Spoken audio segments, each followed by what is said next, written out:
परदेशाची ओढ आपल्या भारतीय लोकांना प्रचंड असते. तिथली लाईफस्टाईल, तिथलं कल्चर आपल्याकडे पण असावं असं नेहमीच वाटतं. पण जर मी तुम्हाला सांगितलं की जगाचं लक्ष वेधून घेणारं असं एक महाकाय आणि आधुनिक शहर आता थेट आपल्या मुंबईत उभं राहणार आहे, तर हो, स्वित्झर्लंडच्या दावोस शहरात झालेल्या वर्ल्ड इकॉनॉमिक फोरमच्या जागतिक परिषदेत जगातील 450 आंतरराष्ट्रीय महागुंतवणूकदारांसमोर या ऐतिहासिक कराराची अधिकृत घोषणा करण्यात आली आहे. ही घोषणा आहे महाराष्ट्र इनोव्हेशन सिटीची. सर्वात मोठी आणि आश्चर्याची गोष्ट म्हणजे भारताचा सर्वात मोठा आणि विश्वासू टाटा समूह या एकाच प्रकल्पात तब्बल 1 लाख कोटी रुपयांची ऐतिहासिक गुंतवणूक करतोय. हे शहर नेमकं काय आहे, ते मुंबईत कुठं उभारलं जाणार आहे आणि यामुळे तुमच्या माझ्या आयुष्यात नेमका कोणता मोठा बदल घडणार आहे, या सर्व प्रश्नांची उत्तरं आपण आजच्या या व्हिडिओच्या माध्यमातून पाहणार आहोत. त्यासाठी व्हिडिओ शेवटपर्यंत नक्की बघा. नमस्कार, मी स्वराली आणि तुम्ही पाहताय कट टू कट. आपण बऱ्याचदा अमेरिकेची सिलिकॉन व्हॅली किंवा टोकियोच्या हायटेक शहरांबद्दल ऐकतो आणि विचार करतो की असं प्रगत तंत्रज्ञान आपल्या भारतात कधी येणार. याचंच उत्तर आता समोर आलं आहे. अर्थात राज्याला आंतरराष्ट्रीय स्तरावर तंत्रज्ञान, प्रगत संशोधन आणि नवउद्योजकांचं एक जागतिक केंद्र बनवण्यासाठी महाराष्ट्र सरकारने हा अत्यंत महत्त्वपूर्ण निर्णय घेतला आहे. या ऐतिहासिक प्रकल्पाची अधिकृत घोषणा आणि सामंजस्य करार स्वित्झर्लंडमधील दावोस येथे झालेल्या वर्ल्ड इकॉनॉमिक फोरमच्या परिषदेत करण्यात आलाय. मुख्यमंत्री देवेंद्र फडणवीस यांनी जगभरातून आलेल्या 400 ते 450 आंतरराष्ट्रीय गुंतवणूकदारांसमोर या ड्रीम प्रोजेक्टची संकल्पना मांडली आणि त्याला तिथे प्रचंड प्रतिसाद देखील मिळाला. राज्य सरकारने नुकतेच मंजूर केलेले नवउद्यमी हा उद्योजकता आणि नाविन्यता धोरण या प्रकल्पाचा मुख्य पाया आहे. या संपूर्ण भव्य प्रकल्पाची जबाबदारी MMRDA म्हणजेच मुंबई महानगर प्रदेश विकास प्राधिकरणाकडे सोपवण्यात आली आहे.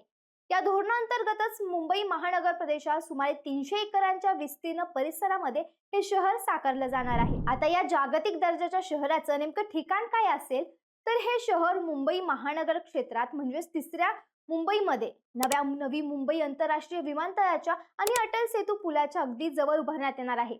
दावोसमध्ये जागतिक गुंतवणूकदारांशी चर्चा करून आल्यानंतर आता या शहरासाठीची जागा पूर्णपणे निश्चित झाली आहे. येत्या 7 ते 8 महिन्यात प्रत्यक्ष बांधकामाला सुरुवात होणार आहे. या ठिकाणामुळे आंतरराष्ट्रीय कंपन्या, विदेशी गुंतवणूकदार आणि जगातील तज्ज्ञ तंत्रज्ञानांना मुंबईत थेट येणं जाणं देखील सोयीचं होणार आहे. या शहराची सर्वात मोठी खासियत म्हणजे याचं प्ले अँड प्ले मॉडेल.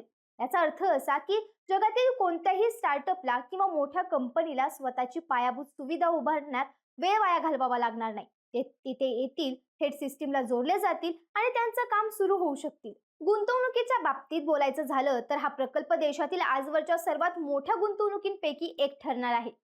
दावोसमध्ये झालेल्या करारानुसार टाटा सन्सचे अध्यक्ष एन चंद्रशेखर यांनी या प्रकल्पाला पूर्ण पाठिंबा दिला असून टाटा समूह या शहरामध्ये सुमारे 90,000 ते 1 लाख कोटी रुपयांची गुंतवणूक करणार आहे.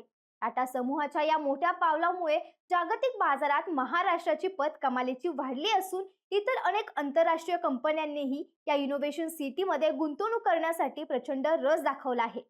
या शहरामध्ये अत्याधुनिक डेटा सौंदर्य, direct to chip liquid cooling system आणि 100 मेगावॅट क्षमतेचे संपूर्ण हरित आणि AI सज्ज कॅम्पस उभारला जाणार आहे. या शहरामध्ये नेमकं काय काम चालणार हे समजून घेणं देखील तितकंच महत्त्वाचं आहे. ही इनोव्हेशन सिटी प्रामुख्याने भविष्यातील प्रगत तंत्रज्ञानावर लक्ष केंद्रित करेल.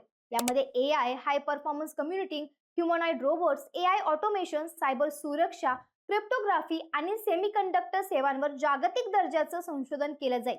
भारताला सेमीकंडक्टर आणि AI क्षेत्रात जगाचं नेतृत्व मिळवून देणं हा या शहराचा मुख्य उद्देश आहे.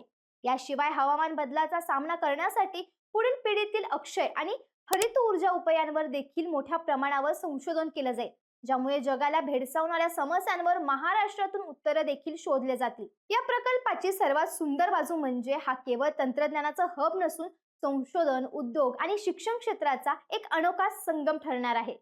नवउद्यमी, मोठ्या कॉर्पोरेट कंपन्या, जागतिक गुंतवणूकदार, अग्रगण्य संशोधन संस्था आणि शैक्षणिक संस्था या सर्वांना एकाच छताखाली आणलं जाईल.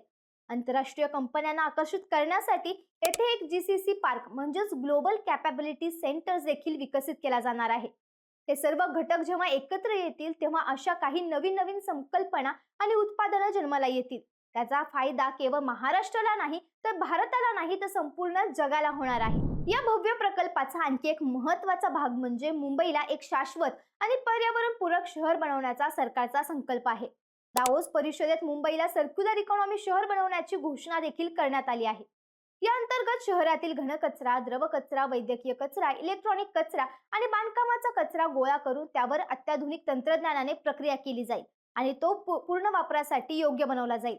यामुळे मुंबईच्या हवेची आणि पाण्याची गुणवत्ता तर सुधारेलच, पण आपली आर्थिक राजधानी एक स्वच्छ शाश्वत शहर म्हणून जगासमोर येईल. यासोबतच रायगड पेण येथे MMRDA आणि खासगी क्षेत्राच्या सहकार्याने वांद्रे कुर्ला कॉम्प्लेक्स म्हणजेच बीकेसीच्या धर्तीवर एक नवे व्यावसायिक केंद्र म्हणजेच ग्रोथ सेंटर उभारलं जाणार आहे. आता सर्वात महत्त्वाचा मुद्दा म्हणजे या सर्व घडामोडींचा स्थानिक पातळीवर आणि आपल्या सर्वसामान्य लोकांवर नेमका काय परिणाम होईल. या इनोव्हेशन सिटीमुळे स्थानिक अर्थव्यवस्थेला आणि विशेषतः स्थावर मालमत्ता म्हणजेच रिअल इस्टेट क्षेत्राला खूप मोठी चालना मिळणार आहे. द्रोणागिरी, उल्वे आणि पनवेल यांसारख्या जवळपासच्या भागांमध्ये घराची आणि व्यावसायिक जगांची मागणी देखील वाढू शकेल. जेव्हा हे तंत्रज्ञान केंद्र पूर्ण क्षमतेने सुरू होईल तेव्हा लाखो स्थानिक तरुणांना रोजगाराच्या नवीन आणि दर्जेदार संधी उपलब्ध होतील. स्थानिक हॉटेल्स, रेस्टॉरंट, किराणा दुकाने, रिटेल स्टोअर्स आणि कोवर्किंग स्पेसची मागणी अनेक पटीने वाढेल. अगदी ऑटो रिक्षा, कॅब चालक आणि लहान डिलिव्हरी सेवा पुरवणाऱ्यांपासून ते बांधकाम साहित्याचा पुरवठा करणाऱ्यांपर्यंत प्रत्येकाच्या व्यवसायाला मोठा फायदा होणार आहे. दावोस परिषदेत महाराष्ट्राने एकूण 30 लाख कोटी रुपयांचं जे ऐतिहासिक गुंतवणूक करार तयार केले आहेत त्यातील हे पहिलं आणि अतिशय महत्त्वाचं पाऊल आहे. मुख्यमंत्री देवेंद्र फडणवीस यांच्या मते जर आपल्या राज्याची अर्थव्यवस्था दुप्पट वेगाने मोठी करायची असेल तर इनोव्हेशन म्हणजेच नाविन्यता हाच एकमेव मार्ग आहे. येत्या 6 ते 8 महिन्यात या शहराच्या बांधकामाला प्रत्यक्ष सुरुवात होणार आहे. हे शहर जेव्हा पूर्ण उभं राहील तेव्हा मुंबई हे केवळ भारताचे आर्थिक केंद्र राहणार नाही तर ते जगाचं तंत्रज्ञान केंद्र बनेल. तुम्हाला काय वाटतं या इनोव्हेशन सिटीमुळे महाराष्ट्रातील तरुणांचं भविष्य किती बदलेल? कमेंट्समध्ये नक्की सांगा आणि अशाच माहितीपूर्ण व्हिडिओसाठी कट टू कटला सबस्क्राईब करा.